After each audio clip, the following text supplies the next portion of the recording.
Yeah, yeah. You know, Nick, we touched on earlier the Iranian people rising up, Hmm. and at what point were they gonna, for lack of a better way to put it, take over the government and make their presence heard? There's been 13 fallen service members here in the U.S. Hmm.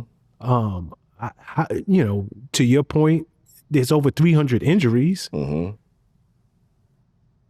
If this thing continues, there's going to be no doubt more casualties. Yeah.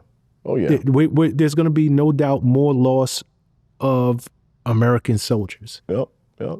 Where do you think the tipping point will be before the U.S., the civilian populations rises up and they just demand either a change in government, a change in administration, or just get us the hell out of there? We don't care how we look to the world, but enough's enough. Too many of our soldiers have been lost already, and we're not willing to sit back and have another set of bodies come home in caskets with flags draped over them with no end to this war in sight.